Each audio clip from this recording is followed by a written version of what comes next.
गाय चराता था गांव की।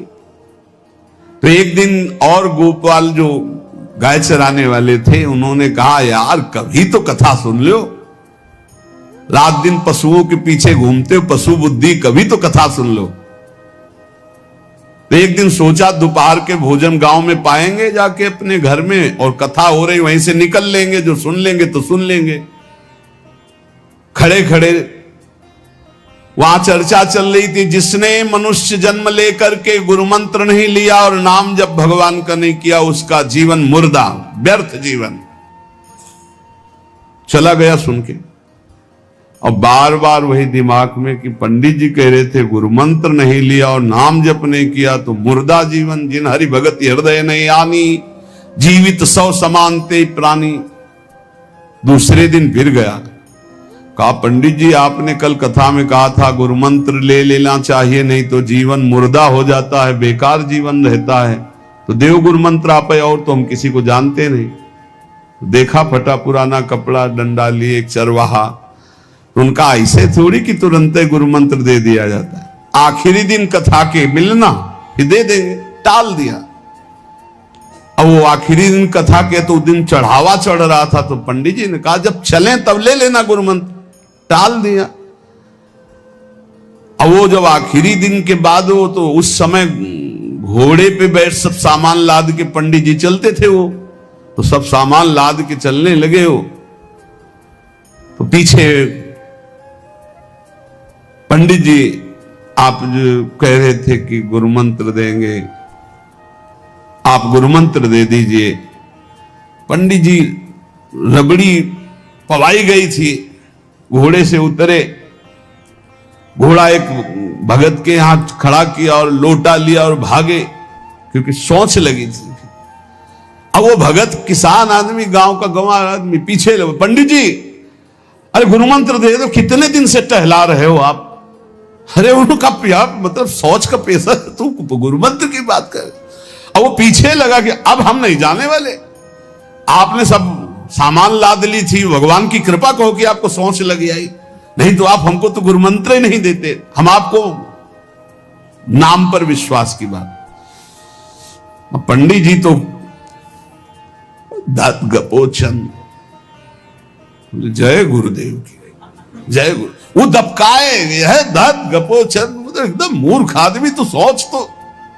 वो प्रणाम कर लिया, जय गुरुदेव, धत गपोचन, धत गपोचन। जपना न राधा न कृष्ण न राम न हरि। घर आया, बोले आज से गाय चराना बंद। बोले क्यों? बोले गुरु मंत्र मिल गया, अब हम भजन करेंगे, हमारा जीवन मुर्दा नहीं रहेगा, अब जीवन सार्थक रहेगा। और मेहनत करने वाला आदमी, गाय चराने वाला आदमी, अब शुरू हो गया बैठ के धत गपोचन, धत गपोचन। अब इसमें न कोई भगवान नाम है, न कोई मंत्र है, न प्रणव है, न नमो नमः, कुछ नहीं।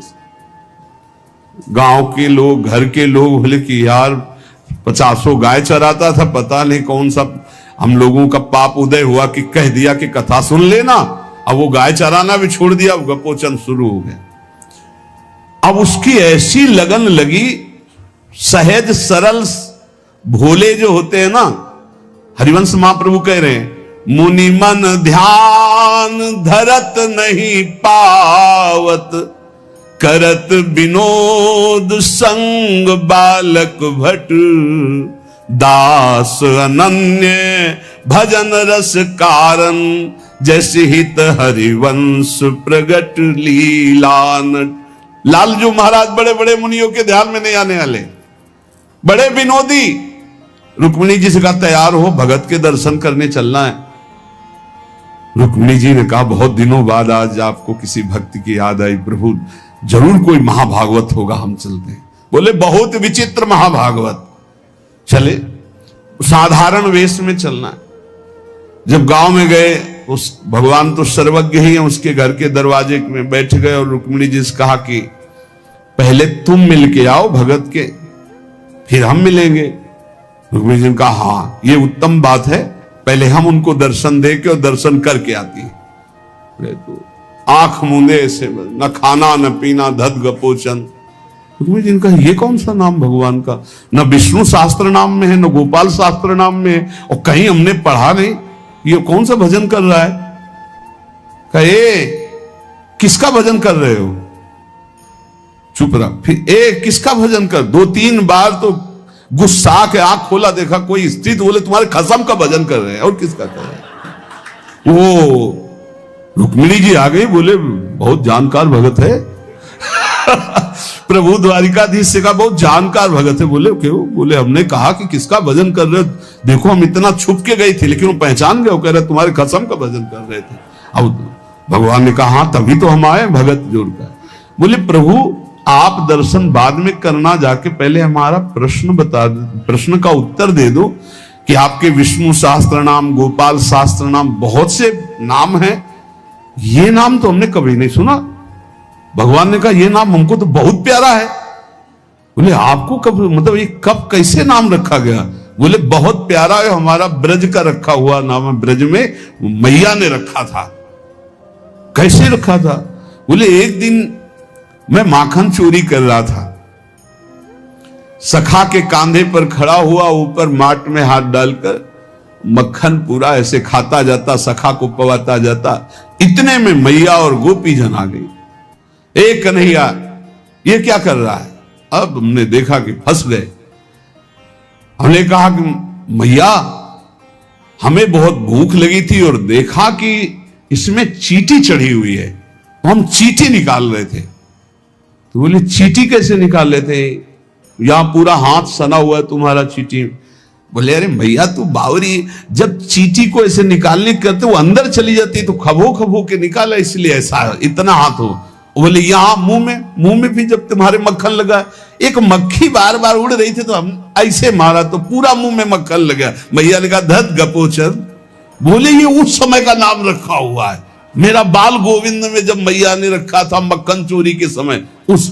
अब आप विचार करके देखो, भगवान का साक्षात्कार गुरु वचनों पर विश्वास होने पर साधारण शब्द बोला तो भगवान तो सर्वलोक महेश्वर सर्वज्ञ, उनके सब जैसे हर अक्षर में आ विराजमान है, का खा गा घा आ, ऐसे ही सब अक्षरों में ब्रह्म विराजमान है।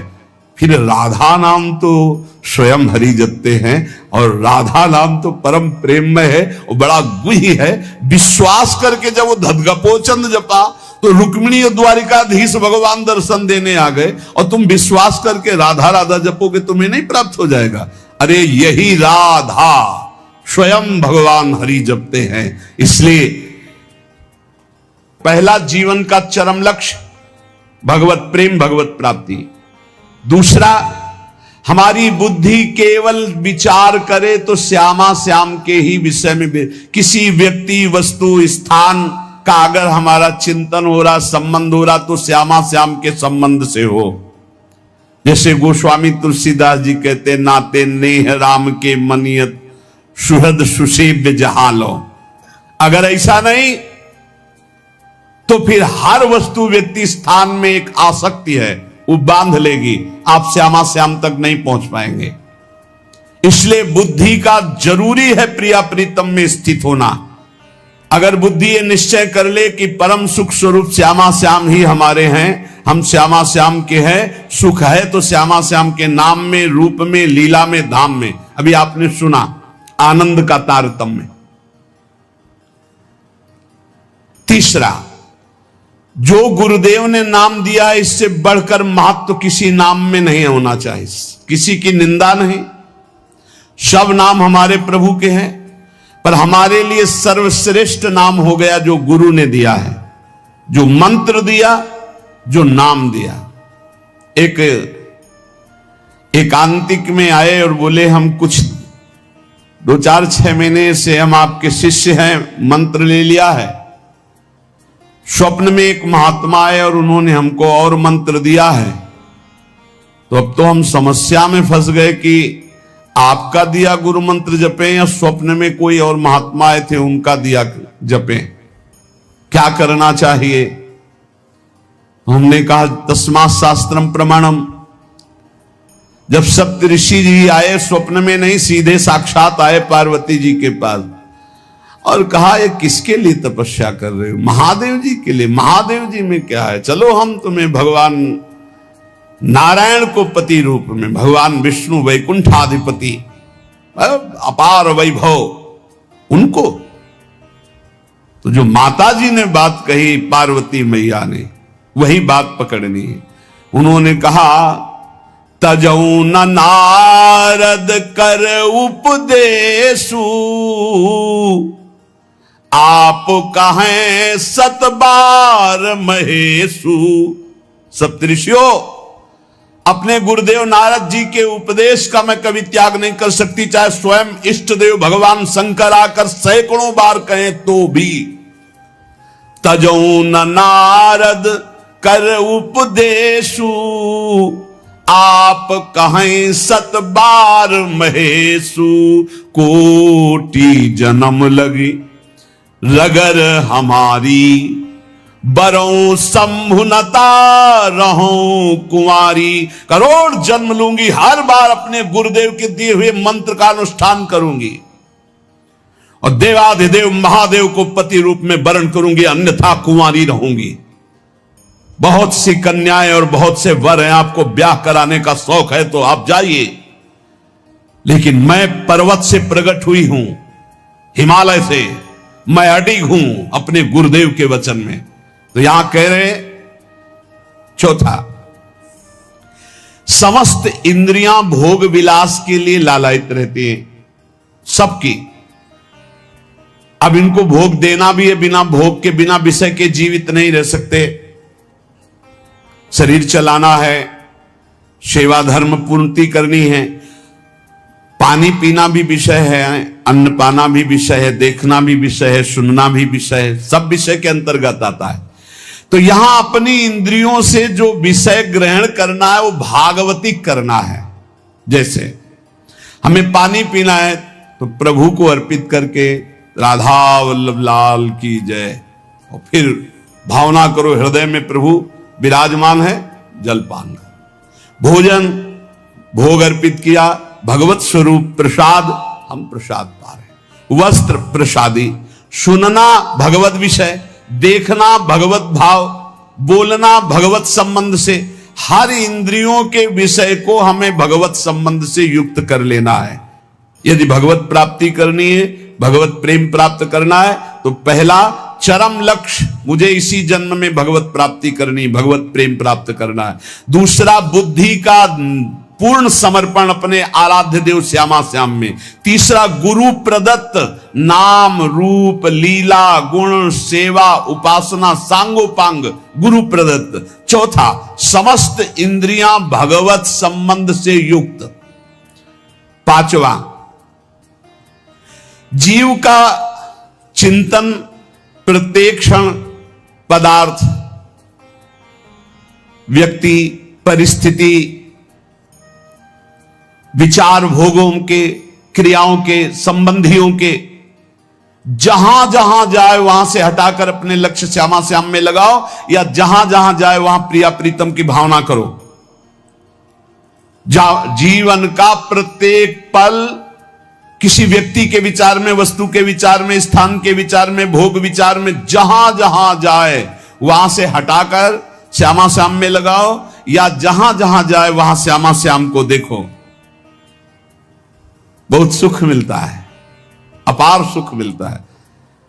जिससे प्यार होता है, अपनापन होता है, उसकी बात सुनने में सुख मिलता है। अरे वो दिशा अच्छी लगती है, वो दिशा अच्छी लगती है। जिधर अपना प्यारा बसता है ना, वो दिशा अच्छी लगती है। उधर से आई हुई वायु ऐसा लगता है प्यारे का आलिंगन हो रहा है, अभी वो प्रेम जागृत नहीं हुआ, इसलिए उस एरिया को कोई आ जाए, अच्छा आप उधर से आए, जहां अपना प्यारा बसता है उस क्षेत्र का कोई आ जाए तो ऐसा लगता है प्यारा मिल गया। उधर की वायु आ जाए तो प्यारा। जहां प्रीतम जी देश की प्यारी लागे पौर, जिधर प्रीतम बसते उधर से यस्या कदापि वसनांचल खेलनोत। जिधर हमारी प्यारी जो प्यारे जो, नाम में अपार सुख तब अनुभव आएगा जब आसक्ति हो जाएगी। अभी आसक्ति अन्यत्र है, नाम में आसक्ति तो है नहीं। तो एक उपासक कि मुझे नाम जपने में श्रद्धा नहीं हो रही, बिल्कुल ना हो, आप चिंता मत करो। भाव शब्द समझिए, कुभाव अनख आलसहु, नाम जपत मंगल दिशि दसहु। भाव से जपो, कुभाव से जपो, मन लगे या ना लगे तुम्हें फल मिलेगा, पक्का मिलेगा, मंगल दसों दिशाओं में होगा। विश्वास करके जपो तो, और एक दिन जब स्वाद लग जाएगा तब आप भी ऐसे ही बोलोगे जैसे बड़े बड़े संत महापुरुष बोलते हैं, नाम जीवन, नाम सर्वस्व, नाम ही हमारा प्राण धन। 8वां, जीवन में राग द्वेष न रह जाए। बड़ा खतरनाक है ये राग द्वेष। अगर किसी से राग है तो बड़ा सूक्ष्म होता है राग का धागा, और वो जब हमारे ऊपर संकट आएगी, विपत्ति आएगी, या तो वो धागा दिखाई देता कि अभी वो है ना। द्रौपदी जी को पहले श्री कृष्ण याद नहीं आए, 5 महारथी पति है अतिरथी, वो याद आए, फिर भीष्मादि याद आए, फिर अपनी भुजाओं का बल, फिर दांतों का बल, और जब निर्बल तब महाबल। सुनेरी मैंने निर्बल के बल राम, महाबल प्रभु श्री कृष्ण का तब जागृत हुआ। ये राग बहुत खतरनाक है, किसी से राग ना करें। यही राग जब प्रियालाल के चरणों में अर्पित हो जाता है तो अनुराग कहलाता है। जब शरीर भोग, शरीर संबंधी, यही बहुत फंसाव वाला जन्म मरण चक्र का मूल यही राग है।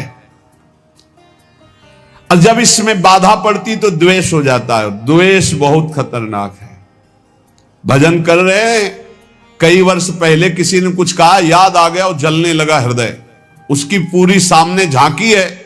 भजन कर रहे हैं प्रभु का और झांकी है उस द्वेष जिससे हुआ है और हृदय जलने लगा। या कभी वो सामने पड़ गया तो देखकर जल। द्वेष ना होने पावे, अजात शत्रु ते सदा। भक्त अजात शत्रु होता, एक भी पूरा सृष्टि में शत्रु ना होने पावे। 9वां, प्रत्येक परिस्थिति में अपने आराध्य देव के द्वारा दिया गया मंगल विधान है ऐसा मानना।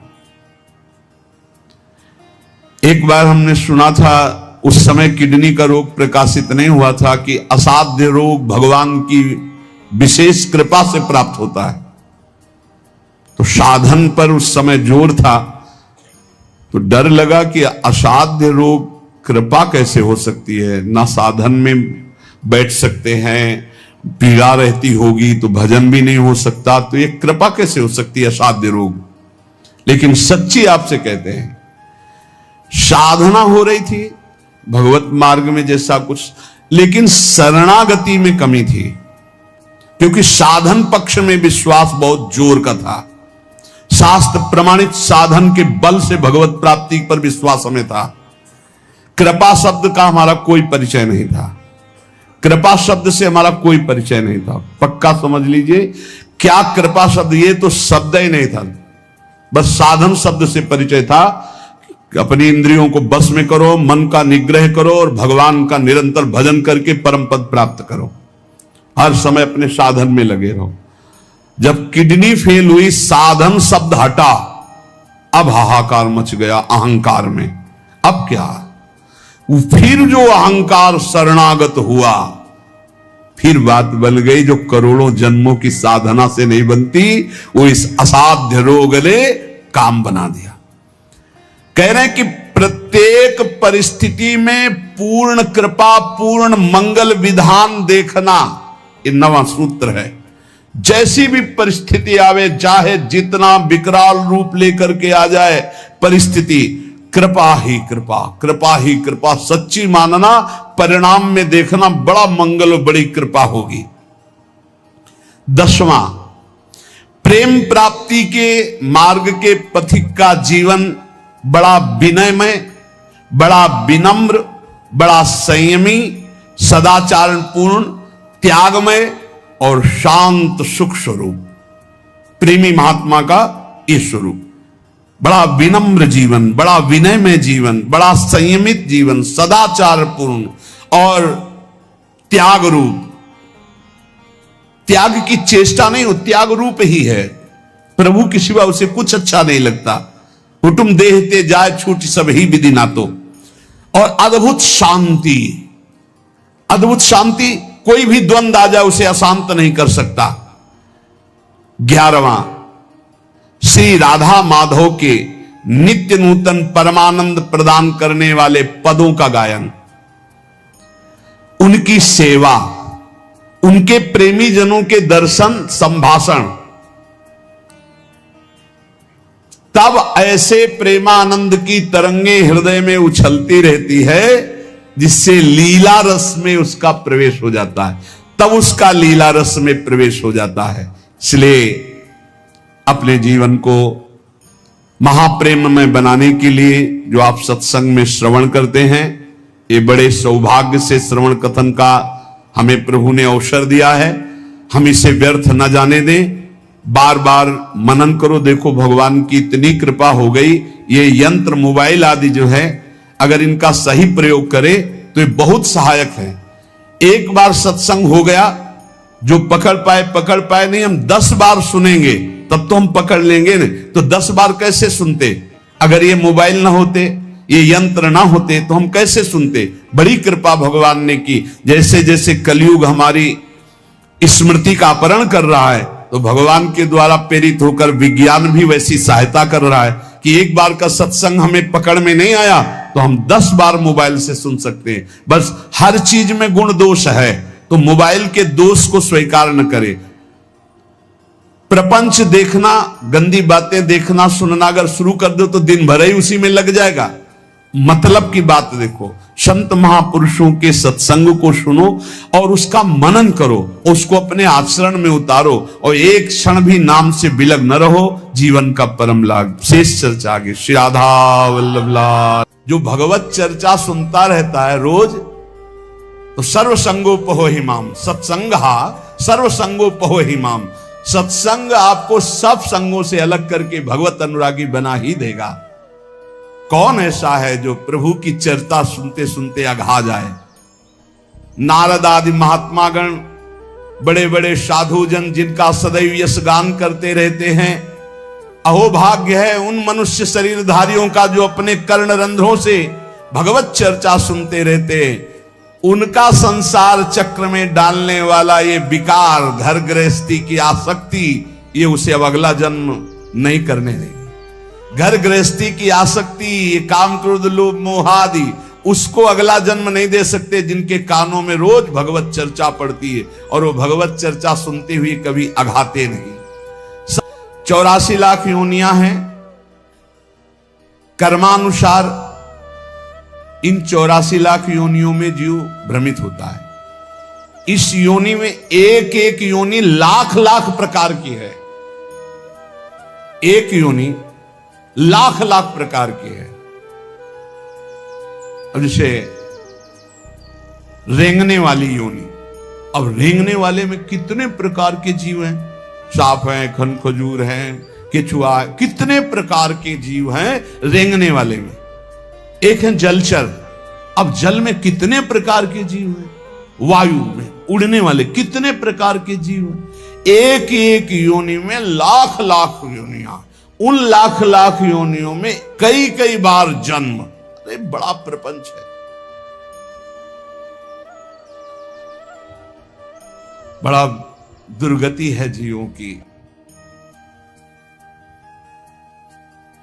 अन्य योनियों के साथ जो दुर्व्यवहार हो रहा है बहुत ही घृणित है। कैसे तुम्हें बता, 1.5 घंटा धीरे धीरे जला जला करके पका रहे हैं पशुओं को, फिर उन्मत्त होकर मदिरा पान करके उसका खान पान कर। क्या कैसी दुर्गति जीते जीव अपनी कर रहे हैं। 84 लाख योनियों में एक एक योनि में लाख लाख प्रकार की योनियां, एक एक योनि में लाख लाख बार जन्म होना। ऐसे थोड़ी है प्रपंच हाहाकार। डिसीजन इसलिए कर रहे हैं कल्याण कर ले, भूल मत कर। यही एक चांस है मनुष्य दे जिससे तू अपना कल्याण कर सकता है, अन्य योनियों में नहीं। अब सोचो उस जीव की क्या हालत है। हाथ पैर बंधे हुए लोहे की छड़ में फंसा हुआ है, आराम से धीरे धीरे अग्नि उसे जला रही, वो कीक रहा है, चिल्ला रहा है, और वो आनंदित हो रहे हैं। वो थोड़ा थोड़ा पीते जा रहे हो, देख रहे हैं पक रहा है, पका लो। तुम्हारे तो खाने के काम में आएगा, तुम खाने के भी काम में नहीं आओगे। ऐसी तुम्हारी हालत काल करेगा, जब वो जलाएगा तो तुम खाने के काम में भी नहीं आओगे। बहुत होश में, बहुत होश में, बहुत होश में। ये कर्म तुम्हारा कहीं बख्शने वाला नहीं, तुम्हें दंड देगा। 84 लाख योनियां, एक केवल मनुष्य योनि जिनमें आप अपना उद्धार कर सकते हो। मानव जीवन गिने चुने श्वासों वाला है, गिने चुने श्वासों वाला। इतनी श्वासें आपकी हैं, बस प्रतिपल माइनस होता चला जा रहा है, खत्म होती चली जा रही हैं। या हम आनंदित हो रहे हैं, 30 वर्ष के हो गए, 35, अरे आनंदित नहीं, 35 वर्ष गए जीवन के। मूल कार्य के लिए जो आए हो भगवत प्राप्ति, उसमें क्या किया? बोले कुछ नहीं, अभी तो खेलने खालने की उम्र है। मरने की उम्र कौन सी है? कभी भी तो मर सकते हो, तो अपना काम क्यों नहीं बना लेते? राधा राधा राधा, यही अवसर है जीव आवागमन के अनादि चक्र से अपना छुटकारा करके अपने स्वरूप में स्थित हो सकता है, भगवत प्राप्ति कर सकता है। जन्म मृत्यु का चक्र कब तक चलेगा, अकल्पनीय, कल्पना भी नहीं कर सकते। काल चक्र आपको घुमाता रहेगा, इसलिए मनुष्य जीवन में भगवत प्राप्ति का अवसर है। ये काम, क्रोध, लोभ और मोह, ये 4 प्रधान ऐसे हैं जो इस चक्र को चलाते रहते हैं। आवागमन, पुनरपि जननम पुनरपि मरणम पुनरपि जननी जठरे शयनम, ये चक्र चलाते रहते हैं। काम, क्रोध, लोभ, मोह, इन्हीं को नरक की गति कहा गया है। इनमें से किसी में भी एक में पैर पड़ जाए, काम में, क्रोध में, लोभ में, मोह में, फौरन चारों आज करके उसे घुमाने लगेंगे, बार बार जन्म, बार बार मरण। नरक की दारुण यंत्रणा हर योनि में उसको प्राप्त होगी। केवल मनुष्य योनि ऐसी जिससे अपने को बचा सकते हो। केवल मनुष्य ही सत्कर्म करने में स्वतंत्र है, नवीन कर्म करने में स्वतंत्र है। अन्य प्राणी तो पूर्व में जो संचित कर्म गोदाम लगा है उसी को भोगते रहते हैं। वो अशुभ कर्मों का नाश करते रहते हैं, भोग भोग करके। वो नवीन कर्मों का उपार्जन नहीं कर सकते। मनुष्य नवीन कर्म उपार्जन कर सकता है। मनुष्य कर्म करने में स्वतंत्र है। मनुष्य ही है जो अपने कर्म संस्कारों को भस्म कर सकता है, दूसरा कोई योनि नहीं। अब उसे सोचना है कि जो आपके गंदे कर्म जमा हैं उसमें और प्लस करना है या आग लगाना है पूरी गोदाम को। स्वतंत्र हो आप। काम, क्रोध, लोभ, मोह, ये जिनके जीवन में है, निश्चित समझो उनका जन्म मरण पक्का है। जन्म मरण पक्का है। इन चारों को मिटाने के लिए 4 ये पहलवान ताल ठोक के खड़े हैं। काम, क्रोध, लोभ, मोह ये शत्रु, तो सत्संग, परोपकार, वैराग्य और नाम जप, ये 4 ऐसे हैं कि इन चारों को चटनी बना देंगे। रोज सत्संग सुनो, अपने भोजन में से चाहे 1 रोटी निकालो, रोज दूसरों के उदर में जाने वाला विधान करो, परोपकार की भावना और वैराग्य। जननी जनक बंधु सुत दारा, तन धन धाम सुहृद परिवारा, सबकी ममता ताग बटोरी, मम पद मनहि बांध बर डोरी। छोड़ दो भगवान के भरोसे में और अपने कर्तव्य का पालन करो। ज्यादा चिंता मत करो, चिंतन करो प्रभु का, वो सब संभाल लेंगे। अनंत ब्रह्मांड संभाल रहे हैं। तुम्हारे परिवार में तो 2 4 6 लोग ही होंगे। वैराग्य, सब भगवान का है, भगवान देखेंगे। जो जैसा कर्म करेगा वैसा भोगेगा। राधा राधा राधा, और अपने कर्तव्य का पालन, जिसके प्रति जो संबंध है ईमानदारी से आप करो, लेकिन राग मत करो। और नाम जप, सत्संग, परोपकार, वैराग्य और नाम जप, इसके द्वारा इस चक्र का नाश कर दो। काम, क्रोध, लोभ, मोह, इनकी मिटिया मेट करने के लिए सामर्थ्य है ये सत्संग, परोपकार, वैराग्य और भजन। अब भगवत धाम और नरक ये 2 हैं।